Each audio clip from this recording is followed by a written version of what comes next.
बिस्मिल्लाहिर्रहमानिर्रहीम। अस्सलाम वालेकुम। मैं हूं आपका मेज़बान इरफान इम्तियाज़ और आप देख रहे हैं आहट न्यूज़ चैनल।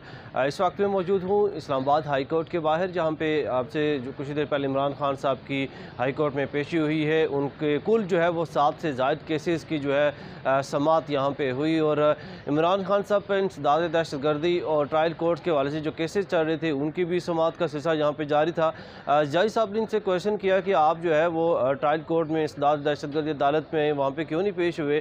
तो इनका इमरान खान साहब का जो उसके सवाल के जवाब था वो ये था कि जब तक सिक्योरिटी के खदशात हल नहीं होते तब तक जो है वो इस्लामाबाद हाई कोर्ट में ही पेश होते रहेंगे।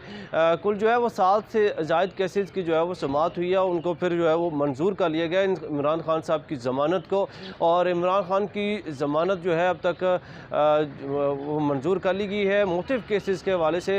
इसके अलावा मैं बात करता चलूँ कि इंसदाद दहशतगर्दी अदालत में भी इमरान खान साहब ने इसके बाद पेश होना है। इमरान खान साहब अब हाई कोर्ट के बाहर उन्होंने जो इंसदाद दहशतगर्दी अदालत है वहाँ पे पेश हो रहे हैं। खान साहब 18 मार्च को जो है, आपको याद होगा तो जब इमरान खान साहब की इंसदाद दहशतगर्दी अदालत में पेशी थी तो उस वक्त पाकिस्तान तहरीक इंसाफ के जालों की जानब से, उनके कारकुनान की जानब से जो है वो काफ़ी तोड़ फोड़ की गई थी, जिसमें अदालतों के जो शीशे थे और बिल्डिंग को भी काफ़ी नुकसान पहुंचा था।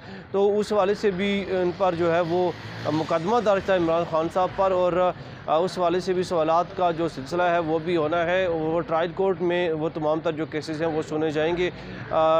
इमरान खान साहब के केसेस से जुड़ी मज़ीद जो भी अपडेट होगी हमारी कोशिश होगी कि आप तक सबसे पहले पहुँचाई जाए। इसके साथ ही इजाज़त दीजिए, अल्लाह के बाद।